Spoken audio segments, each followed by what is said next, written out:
Halo sobat semua, selamat datang kembali di channel novel kita. Sebelum kita lanjutkan ceritanya ini, ayo jangan lupa subscribe, like, komen, share, dan nyalakan lonceng notifikasinya agar mendapatkan notifikasi video terbaru ketika Mimin upload video.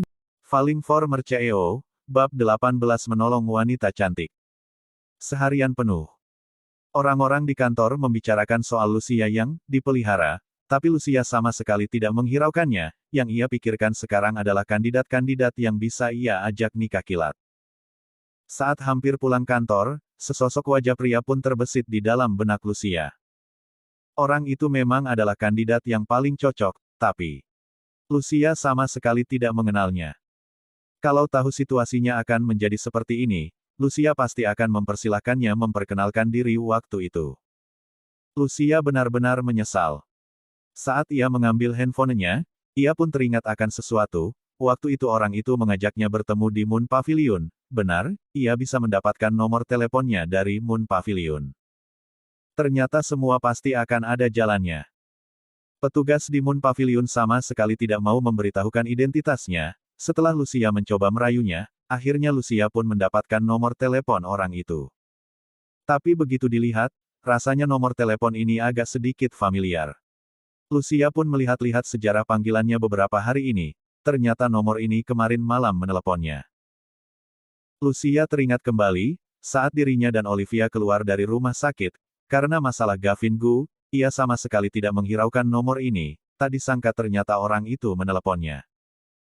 Tapi, sesudah makan barbek bersama di hari itu, mereka sama sekali tidak pernah berhubungan. Untuk apa tiba-tiba orang itu menelepon Lucia? Saat Lucia hendak menelepon nomor itu, tiba-tiba ia pun menghentikan gerakannya. Sepertinya waktu itu ia telah meninggalkan pria itu sendirian tanpa sopan santun sedikit pun. Kalau Lucia meneleponnya, ia harus berkata apa? Saat Lucia masih sedang berpikir, tiba-tiba Emily meneleponnya. Lucia, kita semua sudah sampai, kau di mana? Hah? Sampai mana? Emily membalas, apa kau lupa? Tadi pagi CEO Lu berkata bahwa proyek kita kemarin telah berhasil, lalu kita akan merayakannya malam ini. Lucia berpikir sejenak, tapi tetap saja ia tidak bisa mengingatnya, karena seharian ini dia terus melamun. Lucia pun segera memanggil taksi dan menuju ke hotel tempat perayaan itu. Ternyata semua orang memang benar-benar sudah sampai, makanannya juga sudah ada yang disuguhkan beberapa, mereka juga sudah mulai minum-minum. Ada beberapa rekan kerja yang sedang bersulang dengan Carson, ia agak sedikit diam dan kaku, tapi juga tidak menolak sulangan dari setiap orang. Oh, Lucia, hanya kau yang terlambat loh. Ejek salah seorang rekan kerjanya. Lucia maju ke depan, lalu mengangkat gelasnya dan berkata, aku akan minum 3 gelas sebagai hukumanku. Lucia pun langsung meneguk 2 gelas arak. Saat ia hendak meminum yang ketiga, Carson langsung menahan tangan Lucia. Lucia menatap Carson dengan terkejut. Carson berkata, jangan minum dengan perut kosong, makanlah dulu baru minum. Iya, kata Emily sambil menyumpitkan beberapa potong makanan ke piring Lucia. Beberapa rekan kerja wanita di departemen manga pun berkata dengan sirik. Taktik Lucia ini benar-benar jitu ya, beberapa gelas arak saja pasti tidak akan membuatnya terkapar.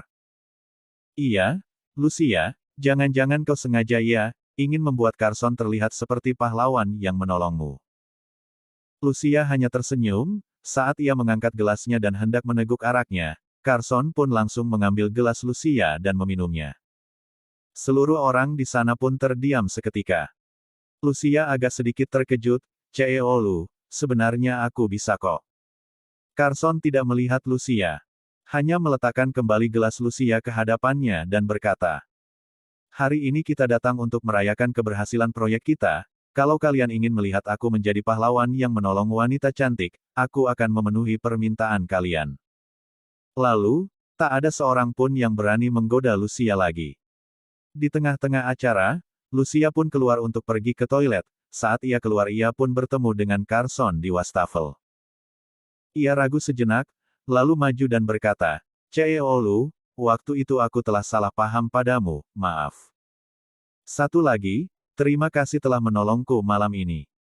Carson menoleh ke belakang, begitu melihat Lucia menundukkan kepalanya, Carson pun agak sedikit muram. Selama bekerja di perusahaannya, sepertinya Lucia selalu takut padanya, padahal sebenarnya ia juga tidak akan menyantap orang. Apa aku semenakutkan itu? Bersambung. Titik.